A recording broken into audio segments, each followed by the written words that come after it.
Assalamualaikum semua. Pada hari ini saya berkongsi dengan pada pelajar sekalian tentang teknik untuk menjawab, teknik untuk menulis, the mechanic of writing, ataupun bila kita kata menjawab tu assignment lah, okay? Banyak melibatkan penulisan, jadi ada mechanic of writing. Kan apa?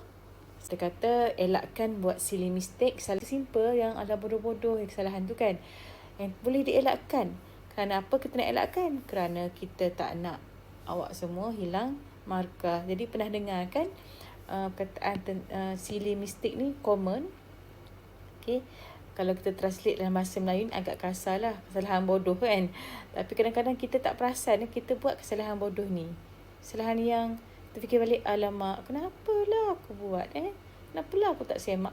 Jadi tujuan tutorial ini adalah supaya anda semua berfikir sebelum menghantar sebarang penulisan ataupun tugasan kepada pemeriksa, pensyarah, penilai anda. Okey. Ini penting kerana penilai anda juga adalah manusia biasa. Jadi pastikan anda tidak menyebabkan mereka sakit jiwa membaca anda punya penulisan disebabkan oleh kesalahan yang sangat-sangat tak masuk akal. Alright? Okey. So, kita tujuan tak nak awak semua hilang markah. Okay. Murni niat kita ni. So, pastikan anda follow the tips. Jom. Baiklah, kita tengok dahulu contoh yang pertama. Contoh pertama. Okey, baca perlahan-lahan. Sekolah mempunyai kurikulum dan kurikulum. Kurikulum bla bla bla bla. Okey, you baca lah kan. Lebih kepada pembelajaran luar biasa menurut Kamus Dewan 2000. Okey. Nampak tak kesalahan? Okey, sintaks, okey. Sintaks ataupun susunan susunan ayat kerana tidak adanya punctuation. Okey, sikit sukar nak baca kerana tidak ada punctuation. Menurut Kamus Dewan 2000 kena ada apa? Patutnya kena ada koma. Kena ada koma. Ni kata silly mistake. Koma dia mempengaruhi mekanik. Dalam rubrik ada bahagian mekanik mempengaruhi mekanik penulisan anda. Kemudian bila dah koma, boleh ke ada capital letter. Okey, ni kesalahan kedua. So nampak sangat kita tak cermat atau tak baca kembali apa yang kita tulis. Okey, kurikulum merupakan sebahagian aktiviti bla bla saya itu. Okey, selain dari pembelajaran bilik darjah, okey, ni di betul, di sempang tempat. Okey, ni betul. So ni okey, alright, punctuation dia betul. Ini. Okey. Selepas perkataan bila nak koma tidak perlu space bar. Okey. So tidak perlu space bar. Tidak perlu space bar atau sempang. Space bar ke? Space bar lah kan yang kita tekan dalam keyboard tu kan. Okey, tidak perlu space bar. Itu contoh Kemudian, okey, masuk ni perenggan kedua ni. Perenggan kedua ni patutnya dia kalau kita tak nak selang sebaris, kita perlu indent sedikit, masukkan medikir tu ke dalam. Kalau kita nak start sama dengan perenggan ni, line margin ni, kita boleh injakkan ke bawah sikit, tekan satu enter. Okay, tekan satu enter. So nampaklah elok susunan kita tu. Okay. Kemudian kedua, aktiviti. Bila ayat majmuk kan, lepas sempang ni tidak perlu space bar pun. Okey. Ni. Kedua ni. Space bar. Alright. Kemudian teruskan lagi pembacaan. Kemahiran. Kemahiran dan. Alright. Ni silly mistake kan. Kemudian citation. Yang telah belajar. Okey, stop full stop sini. Tapi ada pula sambungan dan kurungan. Ni teknik menulis citation yang salah. Okey, jangan koma dahulu. Ataupun jangan kita kata apa ni, noktah dahulu. Okey. Terus saja. Lepas break darjah tu terus buka space bar, buka kurungan. Space bar, buka kurungan, isikan citation, tutup kurungan. Macam tu. Okay, seterusnya apa dia? Ni punctuation. Di sini. Di. Tempat. Di dengan tempat ada ruang. Okay. Di luar break darjah. Okay. Okay, ini satu lagi. Ini apa ni? Ini adalah quotation. Quotation. So, the whole thing is quotation. So, kalau quotation, bukan macam ni cara tulis dia. Okay. Dalam quotation pun ada kesilapan. Lepas inverted, tidak perlu space bar. Terus saja. Lepas inverted, terus aja A ni type. Macam tu. Okay. Alright. Okay. Ini betul. Ini betul. Okay. Ini betul. Citation tu betul. Alright. Okay. Ni kalau memang betul. Nama pena ada nama citation dia macam ni. Okay lah. Boleh lah. Alright. Apa lagi? Okay. Ni. Itulah dia. Berapa kesalahan. Satu lagi. Sekolah mempunyai kurikulum dan okay, ni sinteks ayat ni. Cuba baca balik. So ni dipanggil sinteks, susunan ayat. Menyebabkan apa yang nak disampaikan itu agak mengelirukan. So jangan baca balik. Apa nak cakap ni? Sekolah mempunyai kurikulum. Ya ke sekolah mempunyai kurikulum tu? Apa dia nak cakap sebenarnya? So rephrase balik ayat ni. Kena rephrase supaya mematuhi sinteks. Okay. Okay, kita masih lagi dalam silly mistake yang pertama, iaitu writing convention. Okay, so contoh satu lagi di sini adalah di dengan perkataan. Okay, imbuhan di dengan perkataan. So, di dengan perbuatan kena dekat. Di dengan tempat kena jauh. Okay, ini satu. Kemudian, okay, kebanyakan. Bukan kebanyakan. Okay, kebanyakan. Kemudian overall, kebaca ni idea tidak coherent. So, ni berkaitan dengan syntax lah. Okay, so, writing convention pun lemah. Syntax pun perlu penambahbaikan. Yang ini. Baik. Bahasa baik. Bahasa bagus. Cuba tengok. Sistem mereka. Okay. Elok je. Cuma, satu ayat ni sampai 1, 2, 3, 4, 5. 5 baris. Satu ayat 5 baris. So, dia tak berapa bagus kerana dia ada long winding. Idea tu dia macam panjang. So, readers akan susah nak faham apa yang you cuba nak sampaikan. Jadi, bahasa tu baik. Cuma satu ayat panjang sangat. Jadi, consider, simplify your ideas. Okay, break into a few sentences or just 2 sentences. Okay, so that the idea is clearer. Okay, kemudian this one fine.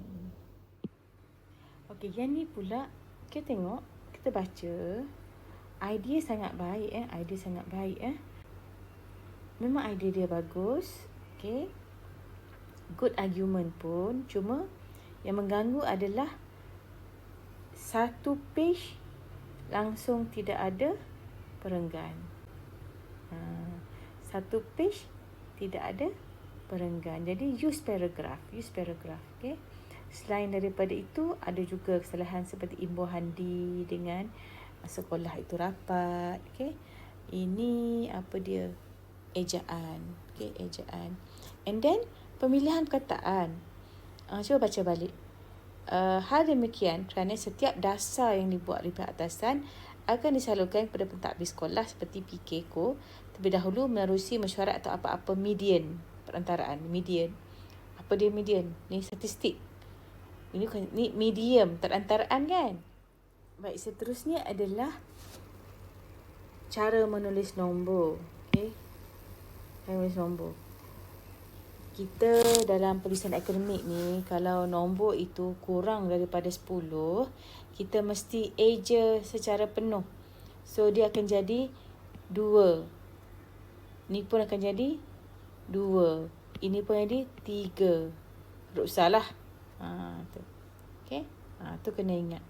Lebih pada 10, more than 10, okay. More than 10, you boleh guna huruf tu sendiri. Contohnya 11, 12 dan seterusnya lah. 100 sebagainya. Tu pun akan mengganggu pembacaan ataupun proses penilaian tugasan you. Okay, ini pun termasuk dalam writing convention. Bila mana you all tak eja nama khas ni dengan betul. So, patutnya capitalize each word sebab dia nama khas. Kemudian, syntax. Okay, ni syntax. Menurut Wan Azelia, di dalam kurikulum terdapat teori yang menjadi kepada pembentukan kurikulum. Okay, ni pun susunan ayat. Arrangement of words to make a sentence. Kedua, ketiga, ni juga ni. Menurut Wan Azelia, ini adalah contoh citation. Gaya ataupun you kena tengok gaya citation yang betul. Dia bukan kurungan macam tu. So, again, dia akan mempengaruhi syntax lah. Syntax. Jadi, mempengaruhi lah idea yang nak disampaikan. Ditambah pula dengan kataan yang macam ni. Menurut ni pula, kan? Ada ni. So, it's not nice, okay? Kita nampak ni kacau sikit lah. Okay? Patutnya kurungan tu di sini. Di sini kurungan. Lepas nama author, kurungan. Kemudian di dalam kurikulum terdapat teori menjadi pembentukan kurikulum. Bukan menjadi tau. Ayat ni something is wrong here. So kena baca balik dan fikir balik 2-3 kali lah. Letak diri you dalam diri pembaca. Adakah you faham apa you tulis ni? Okay, ini pun bersifat lebih akademik. Bila you nak claim siapa cakap tentang satu fakta tu, you kena ada citation. Okay, macam ni Masalah emosi merupakan sesuatu yang tak asing bagi seorang yang mempunyai masalah yang mengakibatkan pelajar tidak hadir ke sekolah dan menyertai aktiviti kurikulum. Siapa cakap? Who says? Mana referen? Mana referen kata emosi ni tak asing? Dia dapat daripada mana idea ni? Kena ada citation. Maksudnya kena lepas baca tidak asing bagi seorang. Okay, mungkin di sini ada citation tertentu. Mungkin Noliza 2018. You tulis citation macam tu. Contoh, kan? So, kena ada citation. Kalau tidak, you dikatakan membuat dakwaan tanpa fakta yang berasas. Okay? Ni pun sama. Banyak saya jumpa macam ni. Banyak jumpa macam ni. So, please elakkan. Ia mengganggu mutu penulisan dan ini menyebabkan markah you akan ditolak dengan mudah. So kita nak avoid kira markah yang mudah lah. Okay, you have to be very meticulous. Alright. Satu lagi contoh penulisan petikan ikut gaya APA ialah yang ini. Semak dulu Ismail N et al ni. Betul ke nama APA dia Ismail N? Biasanya kita kalau Melayu ni dia full name. Tapi ada juga yang dia ikut surname kan. Kalau macam artikel-artikel yang international dia ikut surname. Tapi kalau kita cite tak perlulah ambil dia punya first initial ni, the first name ni. Biasanya Ismail et al. Macam tu lah. Ismail et al. Tak payah dah dia punya first name initial tu no need, tak perlu So you kena banyak-banyak menyemak gaya penulisan follow APA style ni. Memang kena buat serius study lah, serius pembacaan sebab next sem dan seterusnya you akan banyak lagi involved dengan penulisan. Okay, satu lagi contoh berkaitan dengan penulisan ataupun gaya petikan APA dalam teks. Kita tak tulislah title lah. Prof Madia Doktor ni kita tak tulis title. Title tak perlu.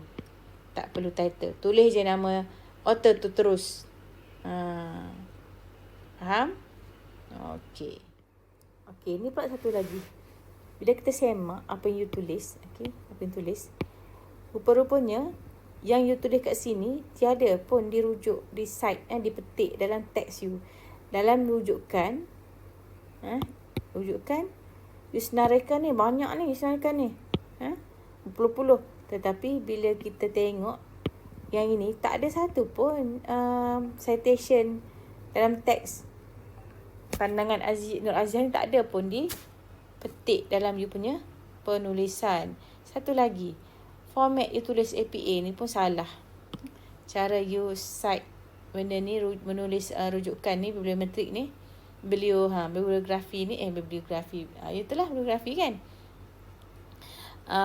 Tidak menunjukkan bahawa you follow gaya APA. Ni kita kan social science. Kita memanglah science social lah in Malay kan, science social. Kalau bahasa orang putihnya social science. Kita science social. Social science. Ejaan kena betul lah sebab social science macam ni kalau English. Kita ni science social, kita ikut format penulisan rujukan gaya APA. Bukan apakah benda, tapi APA tu adalah akronim kepada American Psychological Association. APA.